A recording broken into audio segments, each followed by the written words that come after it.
For me, in these games, you can play two strikers. They're organised like they are, and they're not going to come out of slots and even try and score. It becomes a frustrating, really crap game to play in, to be honest. An England performance which maybe, although they got the job done, left something to be desired. And we do have to be more clinical. These are the things, because when you do play against better teams... I think they were a little bit wasteful. I still don't think we've learned a lot about England under Thomas Tuchel so far. They're never easy games because you've actually got the full 11 is in the last third of the defence block. So I can understand where these games don't end up being 5-6-0 anymore, because it's not as easy as it looks. I think as coaching gets better, these games become more irritating, if that makes any sense. Maybe boring is good in this case. But these games are boring. That's the fact of it. Like I said, I've played in them. They're not great games to even play in. Like I said, I watched it yesterday. It's not a great watch, and it's not changed. It's Premier League All Access in the international window with Sam Matterface, Alex Crook, and former Premier League star Aaron Lennon is here. Hello, Aaron. How are you? Welcome to the pod. Hi, chaps. Yeah, I'm really good. How are you? Yes, not too bad. This is Crookmeister. This is Aaron Lennon. I've worked with Aaron before. We did a commentary the other week. We had a great time at Leeds, didn't we?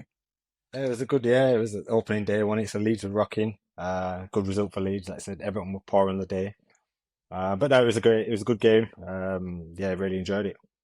We had fun. Crookmeister, where are you? Are you on another one of your international breaks? No, but do you know what? Just before I came on air, I was looking at the international break in November when I'm off to Cheltenham for a couple of days, and just booked a holiday to Portugal for them. But no, I'm at home in the sunshine on the South Coast. Of course you did. Aaron, 21 caps for England, and a rare thing, a trophy winner with Spurs. But you also, and that was only a little joke, not a big one. You played Andorra, I think, when you were at England, is that right? I think you played them in a 5-0 victory at Old Trafford. Do you remember it? You came off the bench? I do remember that. That's one of my earlier games. I think I set up Peter Crouch for a goal. That's literally as soon as I come on. I literally went up to the back post, and he nodded it in. And I remember the second game, actually, that was away against Andorra. And it was a bit like last night's game. It was 0-0 at half time, and I think we got booed off. And I think we ended up winning the game 3-0. But yeah, it was a crap game. They did exactly what they did last night. They sat in, didn't try to score. But yeah, we managed to get a 3-0 win. But yeah, I remember them quite well, actually, considering it was a good while ago. It was a good while ago. But Coldo Alvarez, who's now the manager of Andorra, was the goalkeeper that day. Was he? Yeah. And Mark Pujol, who is still in and around the squad, he's 43, so he's older than you, but he's in and around the squad. He played, he started that game. But just for context, that match was 3 weeks before Miles Lewis-Skelly was born. Oh, wow. I'm not showing my age now. I'm feeling old now. I know, yeah. I'm feeling old. And honestly, them games, I can remember it quite vividly. So, but yeah, it was a good while ago. But yeah, time goes by fast when you're having fun, though, Aaron. Let's have some fun by delving into the game from yesterday. No sarcastic comments, please. We all know that it wasn't the classic that we were hoping for, but let's have a look at an England performance which maybe, although they got the job done, left something to be desired. Well, I don't think anyone's going to sit here and argue that it was a classic, but England were pretty comfortable. They did create chances. They weren't very clinical. They laboured a little bit, especially in the second half. It was better than the 1-0 win in Barcelona back in June, but that's not necessarily a ringing endorsement. But there were little signs here and there of improvement. Crookstyle, what do you want to say? Yeah, listen, it was marginally better than the away game, but as you said, that wasn't difficult. And actually, if you look at the stats, I think I'm right in saying that England actually had more shots in the game in Spain than they did at Villa Park yesterday. I think they were a little bit wasteful. I think Thomas Tuchel was asked for positives and negatives by Faker others after the game. And he said, look, I don't want to use the word negatives, but we should have scored more goals. And I would argue they probably had clearer opportunities to add to the score sheet in this game than they did in the one in June. It's another win, still not conceded a goal. I still don't think we've learned a lot about England under Thomas Tuchel so far. We might learn a bit more when they go to Serbia in midweek. But let's be honest, we're all building this game up in Serbia as the most difficult test of qualifying. It is, but that probably tells you more about the rest of the group. They should still go to Serbia and be able to put them away, to be honest. It should be 5 wins from 5. They probably will keep another clean sheet. Elliot Anderson, for me, was the shining light in midfield, looked right at home on the international stage. Who knows, could be a solution to that number 6 problem that Tuchel has clearly identified. And like in the first game, I thought Noni Madueke was good again. And what frustrates me is that when they got crosses into the box, that was when they caused issues, as your co-commentator Lee Dixon pointed out just before the first goal. They didn't get enough crosses into the box. It was all too laboured and too slow in the build-up. Aaron, as a winger, obviously you thrived on crosses. When you're playing against a low block, is that the only way really to manipulate them, open them up, by getting down the sides, quick, fast tempo movements and getting crosses into the area? Yeah, well, that's the thing. I played in these games. Like I said, I played in Andorra, and they did the exact same system: 5-4-1, low block, make it very difficult because they're not coming out slots. They're not trying to score, so it gets really difficult. So you do have to move the ball really quickly. So at times, I think England needed to move the ball faster, side to side, and then look to get crosses in the box. For me, in these games, you can play 2 strikers. You don't need a number 10 because Eze, sometimes we had Madueke, we had Kane dropping in, all trying to get in that same pocket, all in the same lines. There's not too many gaps in there. I think, like you said, it was most dangerous when we did get it wide and put crosses in. But then coming through the box, I would have personally you can even take another centre-half off. You don't even need to play the 2 centre-backs because they're not going to cause you any threats. So move the ball quickly, get it wide and put balls into the box. But these games, honestly, I've played in them. They're not as easy as they look because they can be really frustrating because the team sits there with a 5 and a 4. We actually do this in training with less numbers, with a 4 and a 2 sometimes. And it's still difficult to score. If they're organised like they are, and they're not going to come out of slots and even try and score, it becomes a frustrating, really crap game to play in, to be honest. I was just going to say, can you understand the criticism that comes the way of the England players, or can you understand why it's not a great watch for the general public? They get frustrated because they expect, Andorra 4 or 5-0 incoming. It is a little bit different now, as you say, and they do know how to frustrate. And I imagine for a player, it's quite frustrating as well. It's quite irritating because you think, this is harder than it actually looks. They're not easy games. They're never easy games because you've actually got the full 11 is in the last third of the defence block, and in a low block, even the strikers sitting in, like you said, they sit there, they're not moving, they're not trying to score. It's honestly, if you put 10 players in between this low block area, between the penalty box and the goal line, and say, literally, come on lads, try and score against anybody, it will be difficult to score goals. Like you said, they didn't come out of the shape, they didn't move. So I can understand where these games don't end up being 5-6-0 anymore because it's not as easy as it looks. But at the same, England could have done better. Like I said, we do need to move the ball quicker. We should be putting more crosses into the box, and we do have to be more clinical. These are the things because when you do play against better teams, it's going to be tougher. But let's face it, these groups are like, come on, they can walk through these teams. Like I said, we could have played any of the lineup could have played. We could have played the 21s would have beat this side, and that's no disrespect to Andorra. It's just not on the level. Yeah, it wasn't always the case, though, was it? I mean, England have become a very good team. I think that's one thing we sort of almost got to accept, that they've actually got to the point where they are so good now that they've gone unbeaten in World Cup qualifying, 35 games straight. It's the longest run in Europe. But I suppose that it comes with pitfalls that, if you do come up against these minnows, there's very few challenges for you. But they can't afford to drop points. They need to win all the games because there's only one place that's available via the group, and otherwise you have to go through which looks like a tortuous playoff scenario where you end up having to play 2 games against 2 different opponents, and that's already seen off bigger nations before. Like Italy failed in the playoffs for the last World Cup. In fact, Italy haven't been to a World Cup since 2014. So, that's one of the reasons why qualification exists, I suppose, because there is still jeopardy in it. And actually, we were going through the fixtures last night of some of the results for other teams. International football has changed. I mean, Crook was quick to point out that Portugal won 5-0 and Italy won 5-0. Italy in a different place. They're literally under Gennaro Gattuso. They're playing Estonia, and it's their first sort of camp under him. So there's a little bit of ebullience there. Iceland won 5-0. Belgium won 6-0. But Slovakia beat Germany. Netherlands drew with Poland. Scotland got a good result in Denmark. Sweden dropped points in Slovenia. And Croatia managed just a 1-goal win over the Faroe Islands. So I think as coaching gets better, these games become more irritating, if that makes any sense. Yeah, and actually, Henry Winter, he was tweeting last night about all the many England games that he's covered in qualifying. I think he picked out 5 that stand in the memory. The 0-0 in Italy, en route to qualifying for the 98 World Cup. Germany away from home, obviously, is the one that really stands out. There was a win for Gareth Southgate in Naples against Italy, and there were a couple of others. But by and large, there's many more England qualifiers like we watched last night, the ones that actually get us on the edge of our seat and in thrall. And I guess that's not England's fault. And you're right to point out that actually since USA 94, we've qualified for every single World Cup and done it with a minimum of fuss. And there are so-called powerhouses of nations who haven't managed to do that. So maybe boring is good in this case. Maybe we don't want the job. There you go, Aaron. That sounds like a mantra for life, doesn't it? Boring is good. And these games are boring. That's a fact of it. Like I said, I've played in them. They're not great games to even play in. Like I said, I watched it yesterday. It's not a great watch, and it's not changed. If we did learn anything, I think maybe Thomas Tuchel learned a couple of things last night, which was it's not the Premier League. I think he wanted to come back and work in England because he loved the Premier League. He loved everything that went with it. But the atmosphere is different, and he acknowledged that last night. You know, it is a different feel because there's a lot of kids that go to England. There's a different sort of clientele. The game is different. You don't have a game in the Premier League anything like this ever, and if you do, it's very, very rare. And the Premier League is elite in every single way, and this is not, because although you might be, England are, the other nations not necessarily so.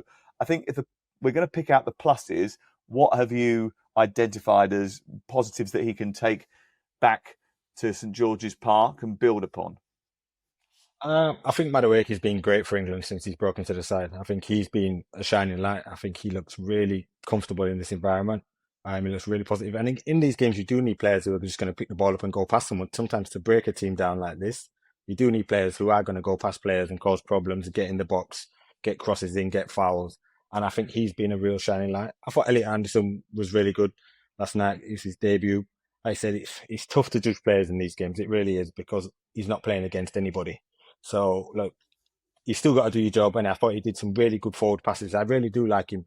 He's not just like break it up. I think it's the way he plays forward. He can play them passes and break the lines, and we're going to need that. And I do think he possibly could be the solution. Like I said, I do think he has a bit of everything in there, and he gives that. I think it'll give a much better balance for the England side. I'm not sure right now that Tuchel has the balance when everybody's fit, and that's going to be an interesting decision for him when obviously the Bellinghams, the Palmers, the Fodens are all fit.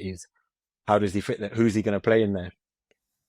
And obviously the other contender for number 6 is Adam Wharton, who we didn't see because of injury, which was a bit of a shame.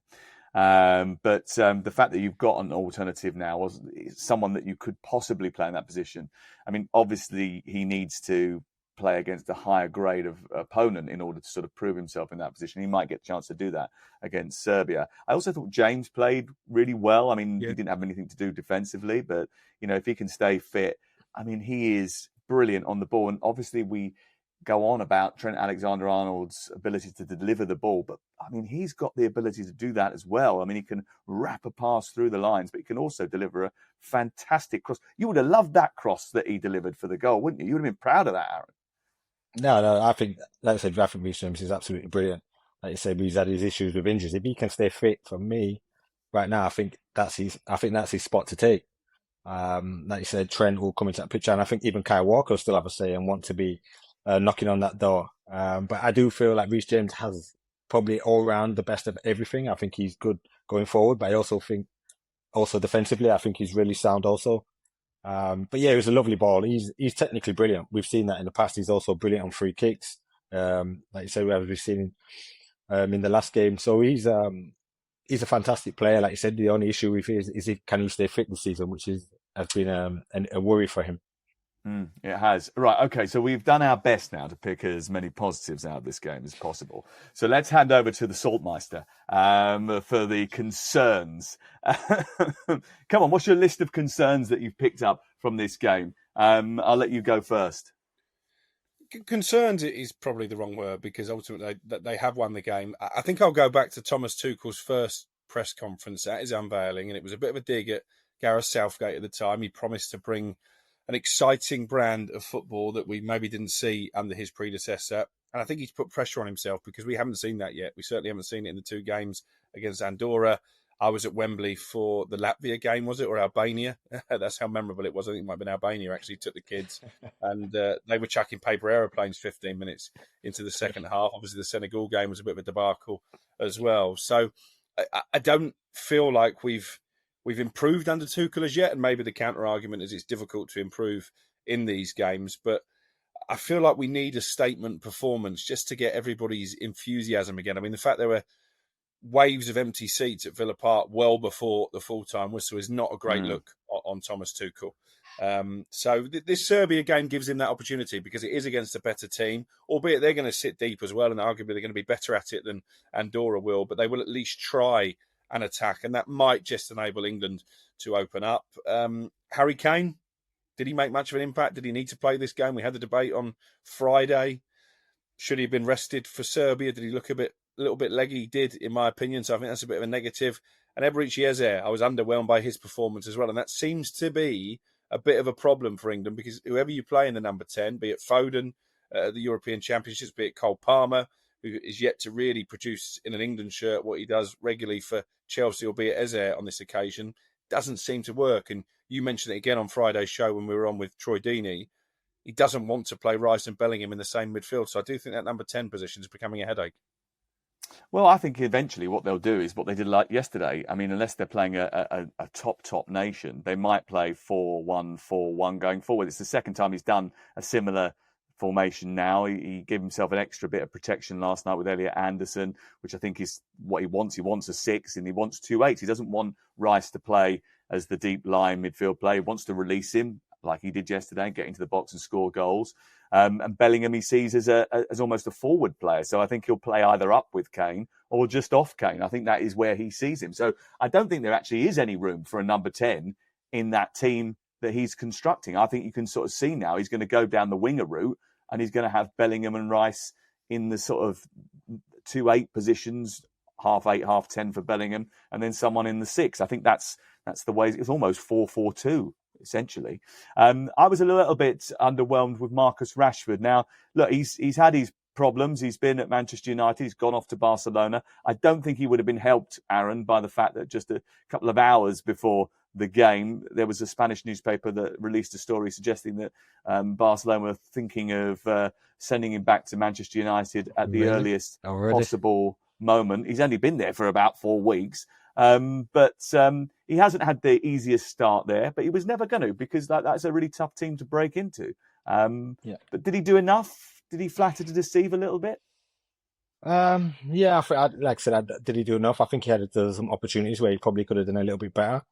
Like I said, I don't think he's played that much yet for Barca, so it's obviously a new challenge for him. Moving there is also takes a little bit of time to settle. Obviously, Marcus has missed quite a lot of football in the last couple of years, which also considers. But Tuchel obviously sees something in him because he always seems to pick Marcus.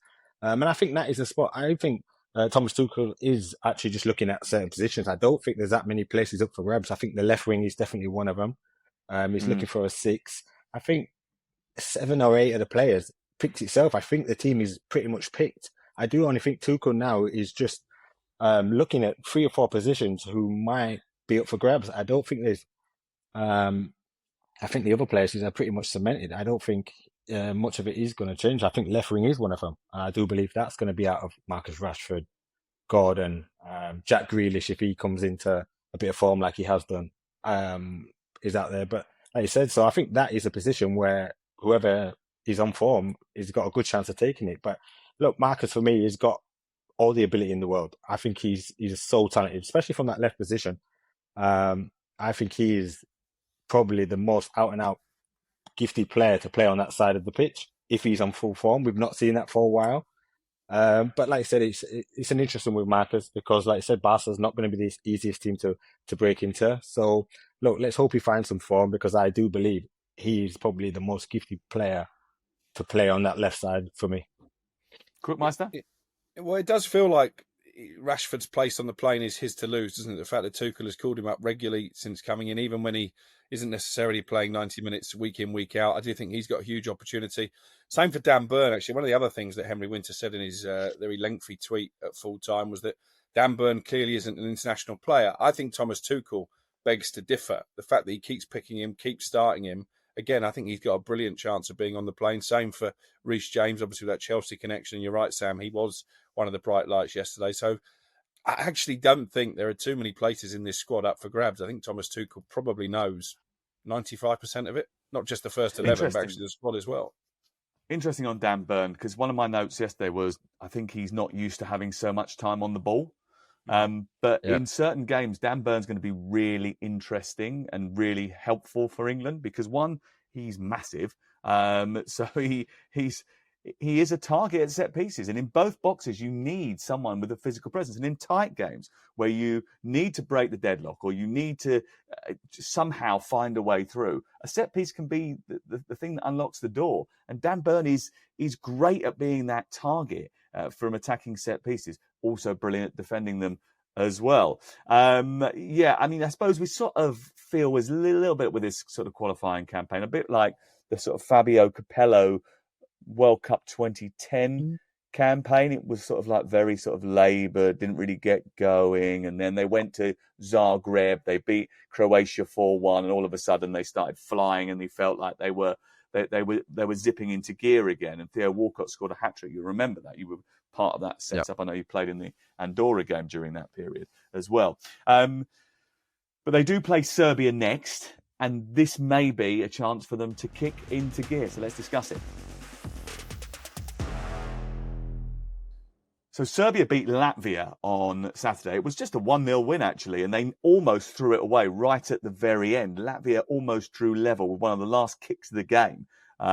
They hit the underside of the crossbar.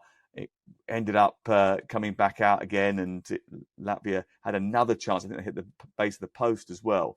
But they saw their way through the game, Serbia. Vlahovic scored. He played up front with Jovic. They played a 5 at the back and then 3 in midfield and 2 up front, with Jovic sort of dropping in and around Vlahovic, big, tall man, and Jovic is quite athletic.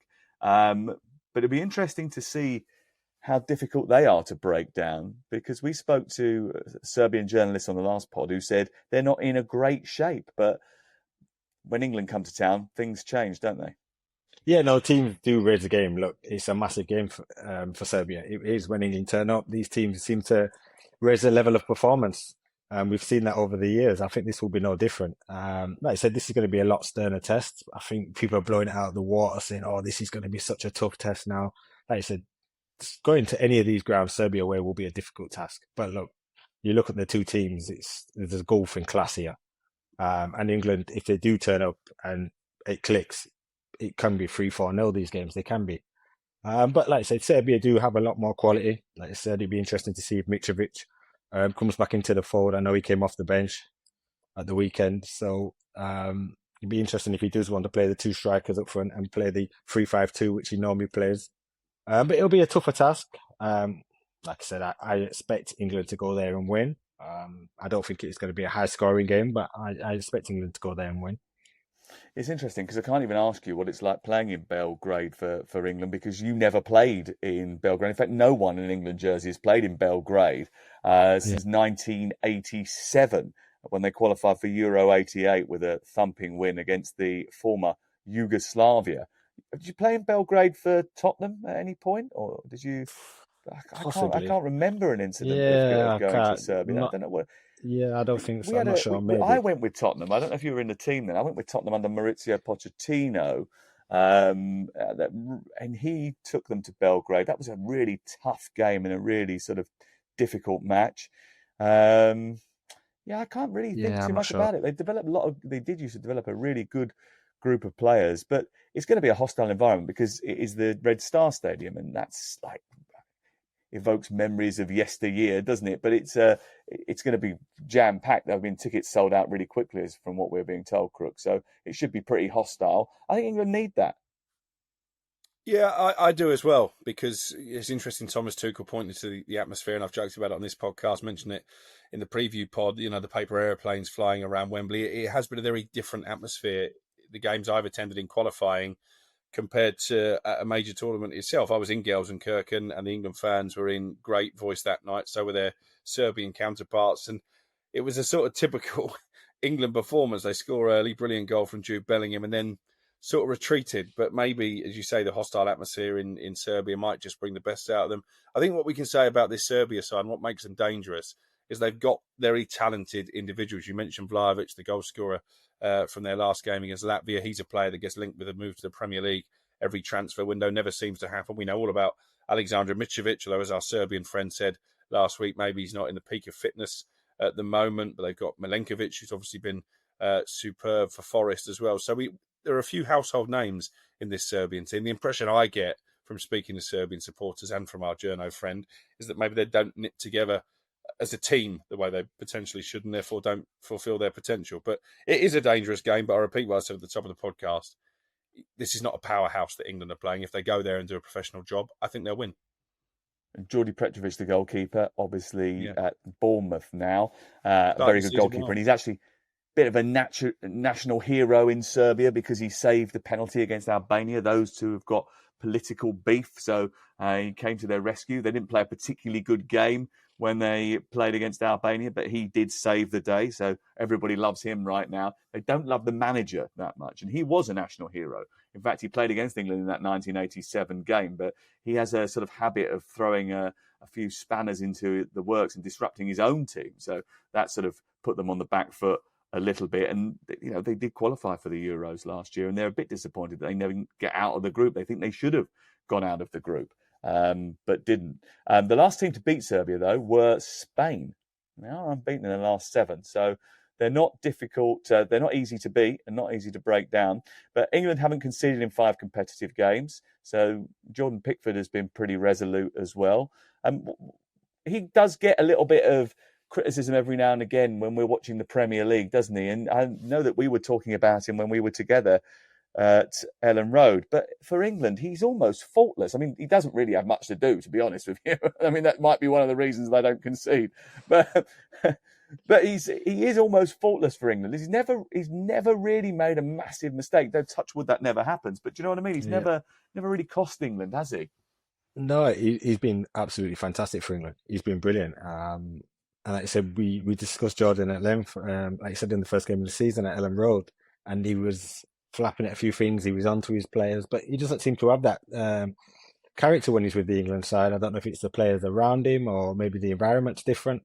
But like I said, Jordan's been absolutely first class for England.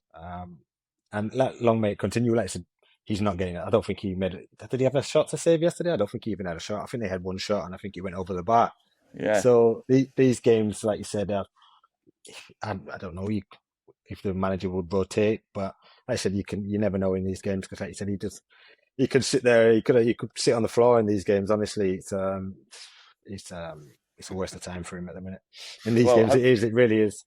Hopefully he has more to do, but does it well in Serbia. So it makes it a bit more of a game and it is a little bit more entertaining. But, you never know. Right, okay, yeah. Tottenham, obviously in the news, Daniel Levy has left the club. Did that catch you by surprise like it caught us by surprise? Oh, 100%. I said I was so shocked. I was literally running around with the kids. And I went back to the phone and seen like my phone just absolutely messages after messages. All the group chats are going off, and I couldn't believe it. I really couldn't. I was so shocked.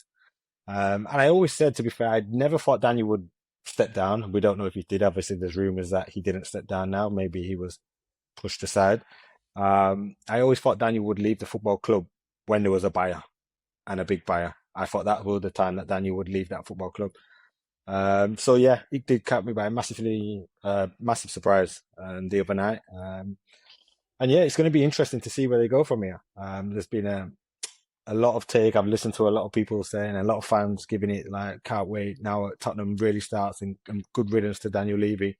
I personally think Daniel did a fantastic job at Spurs. I was there when he arrived at that football club. It was a mid-table team.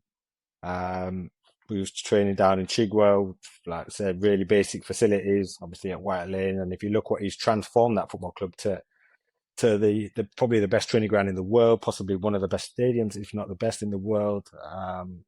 What the club is worth now compared to what it was worth back then.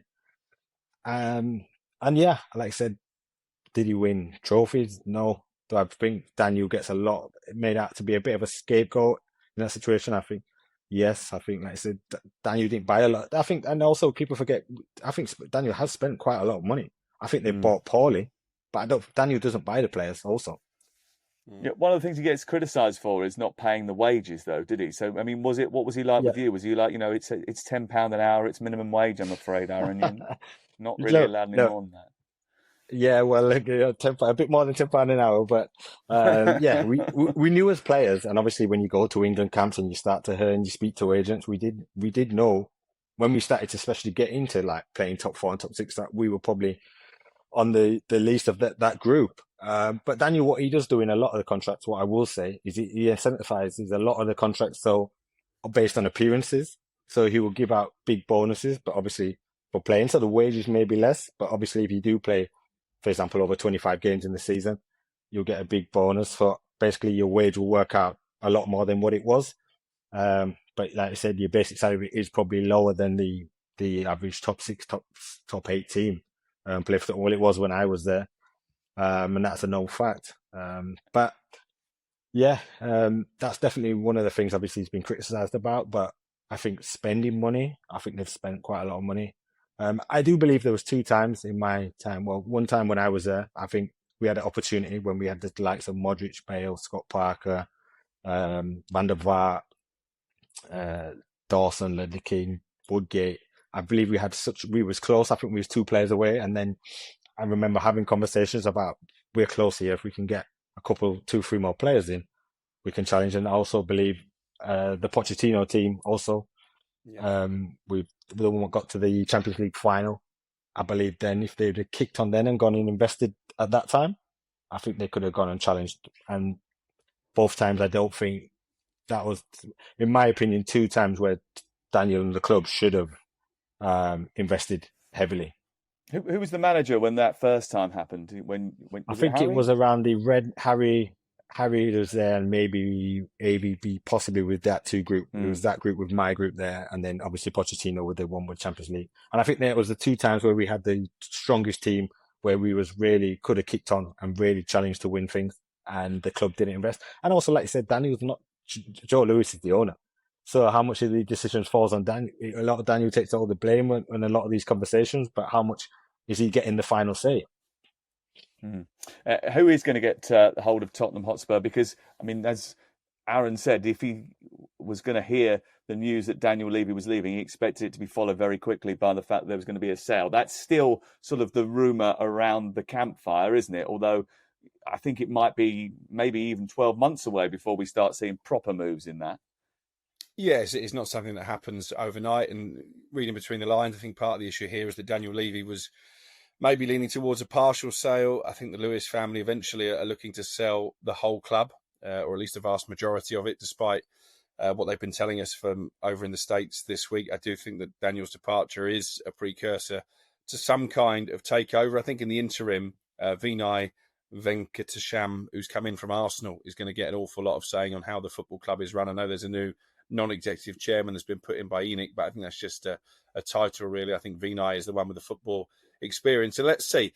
I think we'll know, maybe not so much in January, but certainly next summer, if this is really going to be a completely new direction of travel, if they're going to spend big money on wages, if they're going to finally start paying £100 million for players, because their record signing is still £65 million Dominic Solanke, and it's quite difficult to compete with the big clubs if you're only paying £65 million for players. I say only, obviously it's all in context. I'm just not buying it that all of a sudden, a couple of days after the transfer window closes, the Lewis family have decided, you know what, we need to get rid of Daniel Levy. We're not winning enough football matches.